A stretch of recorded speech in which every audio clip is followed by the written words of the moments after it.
Okay, in fact, let's pick up on the discussion forward and let's try and understand what are the trends which are now emerging from the hospitality sector. Now you'll soon have the festive season kick in, the holiday season as well. Let's try and understand what the early trends are and what really is happening with the hotel industry per se.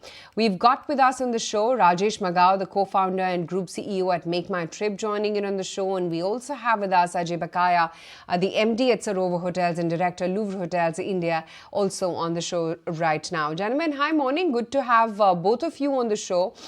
Rajesh, if I could just, start off the discussion with you. Very interesting findings on the travel, when it comes to the report. Lots to discuss. But first, tell me, what's the holiday demand looking like? Because in the monsoon period, you did have a little bit of a dip, I guess. Yeah, good morning. Thanks for having me. Yeah, you're absolutely right. There was a little bit of a dip, thanks to rains that happened, and there were some parts of the country, there were unprecedented rains as well. But I wouldn't read too much into it because that's appears to me that it's really a temporary dip. If you look at some of the growth numbers, despite the rain, if you look at the civil aviation domestic market. July, August, the growth was about 6%. Yes, it was not probably high single digit or double digit, but if you look at for international, it was about 10%. So, and look at hospitality side, it was again 7-8%, just the industry growth levels. And what tends to happen, as we see from our past experience as well, and I was looking at last year July data as well. If you look at hotel occupancy, because of the low seasonality and rains, just particularly for July, will dip a little bit, a point or two. And that's totally understandable. But that doesn't mean, and looking at the overall broader macro scenario today, and the robust demand trends that we've seen over the last few quarters, and we continue to keep sort of seeing the searches on our platform, that there are any sort of signs of slowdown, because we need to see all of these sort of maybe early, sort of trends or temporary blips that happen, and put them into perspective just to look at, sort of a holistic picture, keeping the overall macro drivers in mind. They, to me, look very, very robust. Fundamentally, look at the economy, the way the economy is growing. Look at on the back of economy growing, there is a rising income, about say 100 million, close to 100 million people have today, an annual income of about $16,000 or more. And then there are another 140 million, which is more than $5,000. And if you break that, there will be about 40-50 million, around $10,000 as well. So there's a sizable population which has, where the per capita income has grown. And then this segment is sort of driving or becoming really the fundamental driver for the consumption story for India. Interesting. But tell me right now, very early days, but do you think what we are likely to see in the next 3 months, Rajesh, is going to make up for this monsoon dip? I actually do think so, because the festivals are coming, and October, November, December period is always a very high season sort of quarter for travel, thanks to festival, thanks to holidays. There are also winter holidays, and both, by the way, for domestic as well as international travel as well. And I don't really pick up any sort of signals where, and if there is anything, maybe there is a little bit of a backlog that will sort of come in the month of October, November, December, because of the rains, that the temporary blip that we saw, that people would have just sort of postponed their trips here and there. And that's likely to come back. And we'll get to know, and, given that India market is very last minute, sort of booking market, 50% of the, for instance, 50% of the international bookers would book between 0 to 14 days sort of advance purchase window. And domestic is even lower. Like, within 1 week, you will see a lot of the bookings that could be happening. So we'll get to know about the early trends in a week or so. But, walking into it and seeing the broader macro drivers that I see, I don't really see. And, and the searches have started picking up for the season as well. So I think we should see, same sort of robust demand coming back in this festival season. Okay, good to know. And let's also connect with you then, Mr. Bakaya, and understand a little bit more about the overall travel landscape in the industry. What is it that you're anticipating in terms of traction and demand for the holiday season? So there are three big ones: 2nd October, Dussehra, and Diwali.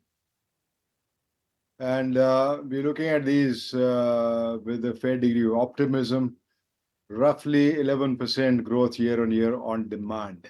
All of these three. The big hotspots, according to us, are Varanasi, Rishikesh, Ayodhya, Puri, a combination of low supply and high demand. Also, more of the pilgrim destinations, Katra, Vrindavan, Tirupati, sorry. So all of these double-digit growth over last year. Muted growth in the hills. The hills have not been in favor. A lot of easy outbound flights now to Central Asia, etc., and to Bali and whatnot. A lot of easy visas, free visas in some cases, and our internal problem with roads and landslides, etc., etc. So hills are muted. Maybe a 5% growth. The other good areas are Jaipur and Agra, because you see a combination of inbound traffic returning in significant numbers. So Agra, Jaipur will see higher rates this year than they saw last year. Goa is a mixed bag. South Goa, early demand, we're seeing it already. So we see about a reasonable amount of growth. However, Goa as a city has grown in supply dramatically. So I think pressure on rates and occupancy is going to be slightly less than it was last year. This is South Goa. North Goa, very difficult to predict. The current pattern is that bookings happen about 10 to 15 days in advance. So still early to say anything. Another good place to be in is Pondicherry, a good 9 to 11% growth year on year. Again, not a lot of supply, very high demand. The soft spots are Kerala, with Wayanad and all the issues Kerala has had. We see slower demand.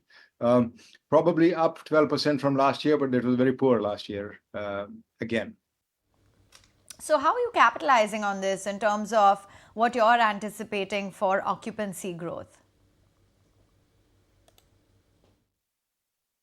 We have smaller properties, so the inventory in our case it would be anywhere between 60 rooms and 100 rooms by and large. Our typical hotels are 70, 75 rooms. So in that inventory, we work on maximizing revenues. We would see rates growing up. We see the yields from the rooms go up an average of about 10%, all put together in our leisure portfolio. Right. Rajesh, that's the other thing I wanted to talk to you about, as to what is it that you see in terms of a trend, whether we're going to be dishing out more for hotels this year, and whether there is a spike up already in ARRs as opposed to what you paid last year same time. Yeah, that's a really good follow-up question. Again, what we need to see is, the data, if you really see, let's say and a lot of people sort of end up sort of comparing that with, let's say, year on year, ARR going up, now 24 over 23 versus, let's say, 20 over 23. And then in comparison to that, you would actually see that, the accelerated growth rate on ARRs that we saw rather in the last 2-3 years have come down a little bit. So let's say if the growth rate on ARR was 10% robust for the last continuously, several quarters, this quarter it will be maybe 6-7% or lower. Now, as Mr. Bakaya was alluding to, when you come to a festival season, which is always a tussle between demand and supply in certain destinations, especially the leisure destinations, you would see ARRs going up, ADRs going up as well. And yeah, they could be maybe 7-8%, 10%. We'll see how it goes. But the trend is going to be more now steady state, if you ask me, because we've had a really good run up on ARR for last several quarters. and it's going to be a steady state inflationary kind of increase, keeping seasonality in mind, of course, because seasonality also plays a big role, because seasonality, would sort of, put pressure on supply, and there will be more demand, especially in certain destinations, and then that definitely moves the rates up. I also wanted to sort of, do or share a follow-up comment on very interesting point that Mr. Bakaya made on, some of the international destinations becoming a lot more accessible. And that is sort of a combination of, let's say, low-cost carriers, a lot of the places Indigo, Air India Express are going now, which are like 4-hour, 5-hour flying distance. So they make it very, very accessible to the Indian travelers. And then coupled with that fact that there is, a lot of supply in some of these markets, 4 or 5 hours, sort of flying distance, whether it is new destinations like Azerbaijan, Vietnam, Bali, he mentioned Indonesia for sure. And there's also Turkey. There's also, a lot of the trend that we are seeing, on our platform for Japan, for example. The visa formalities are very, very easy. Either there's no visa or e-visa or visa on arrival. So then these are the destinations are sort of competing then with some of the domestic destinations as well. So from an overall travel growth standpoint, you would definitely see travel growing. But India, some of these destinations will have to start competing very well with some of these international destinations now. Interesting. Some of these, cheaper alternatives to the likes of Europe that are further away and that require as well a lot more money. But I just wanted to understand as to what the outlook is in terms of spiritual destinations in India in particular. We saw that as a big boom. Do you see that continuing, Rajesh? 100%. 100%, absolutely. And that trend is continuing. And, and there is a nuanced sort of consumer behavior inside there. That, good old days, I think the overall pilgrimage travel used to be with one objective. That, we're just going to just, go to the temple and, offer our prayers, etc. And that is changing, that is fast changing. That is changing in favor of just making that pilgrimage destination more an experience destination now. Because there is a lot that can be experienced there, right? Besides visiting the temple, because there's history, there's culture, there's experience there, and and that is becoming the new attraction for a lot of the Indian travelers as well. And therefore, Varanasi is not necessarily only going to the Kashi Vishwanath temple, but it's also enjoying the Ganges, enjoying the boat ride, and going visiting the nearby area Sarnath, or going to the BHU. And various other, sort of monuments or the experiences that a particular destination or a pilgrimage destination would offer.